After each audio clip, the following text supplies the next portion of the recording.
Saludos, Masters de Star Wars. Yo soy la sombra del Imperio.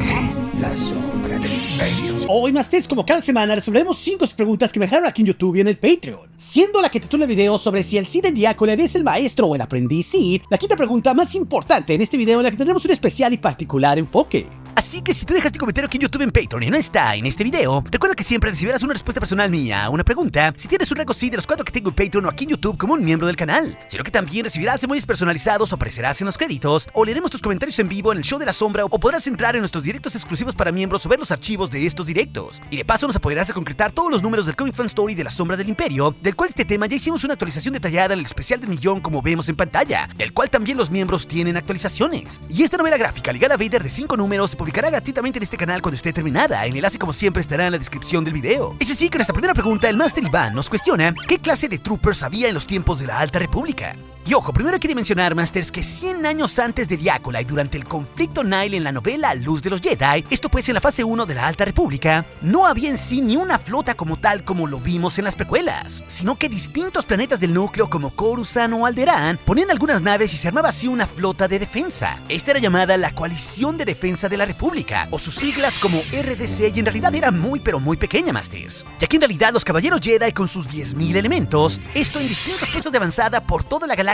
como ya vimos en esta serie, o también en las novelas de la Alta República o hasta en la estación Faro Starlight, ellos pues eran quienes servían como fuerza principal de seguridad, y esto pues nos da contexto de por qué no había tantos troopers. Sin embargo, sí había algunos militares y troopers, aunque como les digo, la República en estos tiempos no tenía ese enfoque tan armamentístico que vimos en las precuelas o con el Imperio, y mucho menos pues existían los Stormtroopers. Pero justo la Coalición de Defensa de la República tenían sus propios Troopers, Masters, que no eran muchos y que tal cual así se llamaban como Troopers. Y justo ellos eran unas pequeñas fuerzas de defensa armadas, compuestas de humanos y aliens de diversas regiones de la galaxia, y llevaban traje blanco con vivos azules, rifles o blasters o casco con visores azules. Y estas fuerzas y sus troopers podían operar a solas o lideradas por un caballero Jedi en acción, y también formarían parte del conflicto de la República contra los piratas Nihil, e incluso estos troopers los veremos ayudando a los Jedi después de los múltiples atentados que los Nihil harían en el borde exterior en contra de la República y los Jedi. Así que esto nos da contexto de estos troopers antiguos, Masters.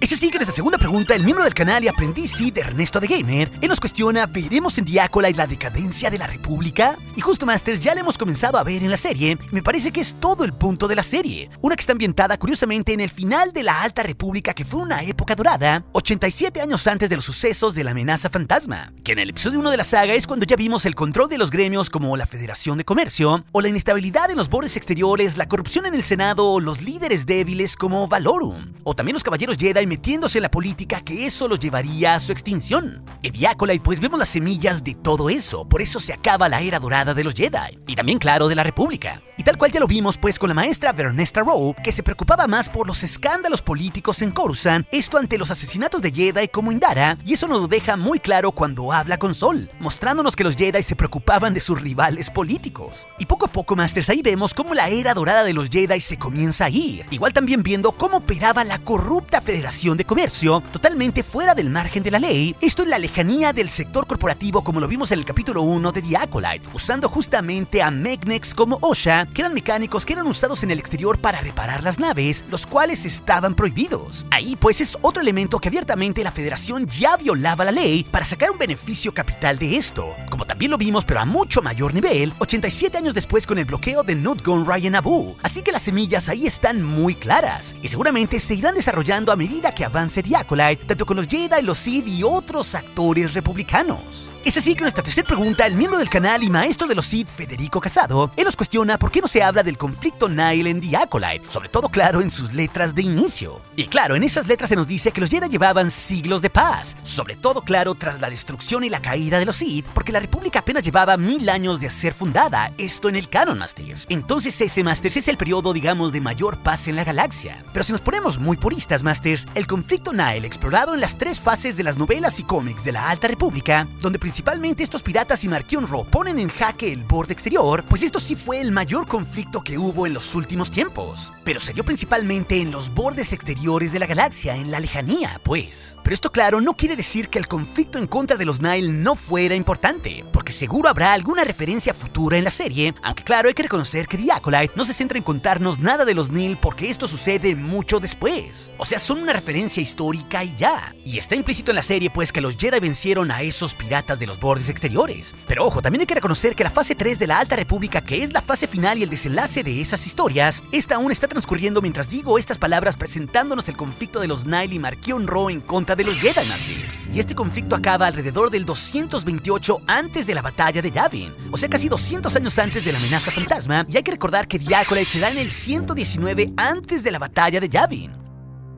Así que si miramos la línea del tiempo, había pasado poco más de un siglo desde el último gran conflicto en esta galaxia en contra de los Nile. Y no habría otra batalla gigante sino 2 siglos después, hasta la batalla de Geonosis, ya en el inicio de la Guerra de los Clones. Claro, siempre hubo conflictos menores en la galaxia, y los Nile, pese al caos que hicieron en diversos mundos o la destrucción de la estación Faro Starlight, al igual que su bloqueo de rutas hiperespaciales, mucho lo harían pues desde los bordes exteriores, jamás poniendo de rodillas a mundos como Coruscant o algo por el estilo. Pero los Nile pues sí serían un despertar para la República, para comenzar a rearmarse poco a poco y también para poner a los Jedi en jaque. Así que el conflicto Nile sería más por la expansión galáctica que vivió la República, pero seguro podrá haber en The Acolyte alguna mención histórica a este conflicto, sin decir muchos spoilers por obvias razones, Masters. Esto lo digo porque las novelas entre los Jedi y los Nile aún no terminan, Masters, ese es todo el punto. Así que seguro se deberán de guardar las sorpresas para que leamos esas novelas. Es así que nuestra cuarta pregunta, el Master Darth Atrus nos cuestiona: ¿veremos el inicio de la tragedia de Darth Plagueis el Sabio en The Acolyte? Y como una especulación responsable de mi parte, Masters, me parece que bien ese puede ser el objetivo final de la serie y de esta misma temporada 1, con un gordo cliffhanger al final, Masters. Esto de forma similar a como narrativamente la temporada 1 del Mandalorian o la temporada 1 de Ahsoka acabaron con sendos cliffhangers. Por ejemplo, con el Moff Gideon viendo que él era el heredero del sable oscuro mandaloriano para desatar el caos. O también después con Baylan Skoll y Ahsoka quedados varados en Peridia, yendo a buscar algo en esa galaxia en relación a Mortis y que apesta a Avelor. Vaya, creo que un bombazo de ese calibre puede presentarse justo al final de la temporada 1 de The Acolyte, abriendo toda una caja de Pandora para comenzar a ver la tragedia de Darth Plagueis el Sabio, inclusive mencionándolo, yendo a buscarlo o yendo hacia su fortaleza. Algo así podríamos ver. Que ojo, que considerando la línea del tiempo de esta serie, que se adelantó unos 13 años de lo que habíamos pensado, a solo 87 años de diferencia de la amenaza fantasma, y sumado a lo que sabemos de Legends y que Plagueis era un alien de la raza Moon, el cual superaría sin problemas los más de 110 años, fuera de que estaba obsesionado de vivir para siempre, pues esto nos habla de que perfectamente cabe en la línea del tiempo de The Acolyte. Además, ya hemos tenido referencias a la experimentación de los midichlorians con las brujas y de crear vida, idéntico a como Plagueis experimentaba con esto en su novela. Así que bien, esto puede estar interconectado, porque además este elemento de los midichlorians suena muy precuelero, para así tener una importante conexión con el maestro de Palpatine. Darth Plagueis era un señor oscuro de los Sith, tan poderoso y tan sabio que usaba la fuerza para influir sobre las midichlorians y crear vida. Así que creo que The Acolyte, por medio de Dar Sonrisas y su acólita May, pueden estarnos llevando hacia el mismísimo Darth Plagueis hacia el final de esta misma temporada y desarrollarlo de mayor forma en la temporada 2 de esta serie. Similar a como en el Mandalorian 2, todo se expandió de mucha mayor forma, con cameos gordísimos como Ahsoka, Luke Skywalker o el propio Boba Fett. Así que lo mismo puede estar pasando y desarrollándose aquí en The Acolyte, porque el plan es que tenga varias temporadas. Todo para comenzar a ver poco a poco la tragedia de Darth Plagueis el Sabio. Porque hay que reconocer que esto siempre se trató, como dijo Leslie Headland, de ver la perspectiva de los usuarios oscuros inspirada en los lores del Sith. Ella fue la que mencionó a los Sith, así que sí o sí veremos a varios Sith en esta serie. Y esto sin considerar, Masters, de que hubo algunos rumores semi-confiables de que sí veríamos a Plagueis eventualmente. Así que ya veremos qué pasa. Es así, Masters, que nuestra quinta y pregunta final que titula el video, el Master Henderson Alvarado nos cuestiona: ¿el Sith en The Acolyte es el maestro o el aprendiz en la regla de 2? Y ojo, Masters, algunos de ustedes podrían dudar de que este siquiera sea un Sith, pero ya se nos dijo por Leslie Headland, la showrunner de esta serie, que los lores del Sith y hasta el videojuego de KOTOR fueron parte de su inspiración para presentar una perspectiva del lado oscuro en esta serie. O sea, The Acolyte, entre líneas, mostrándonos a estos agentes oscuros, ya nos está insinuando a los Sith por aquí y por allá. Fuera de que ese individuo que ya vimos en el capítulo 1 y en los trailers, el buen Darth Sonrisas, pues se juega mucho con él sin decirnos mucho contexto, para que los Jedi en estos tiempos no digan la palabra Sith, porque justamente los creen extintos y ni siquiera sepan qué rayos son, como tal cual se nos demostró en el trailer con Sol y el Sith combatiendo. Vaya, se está guardando la sorpresa de mencionar a los Sith.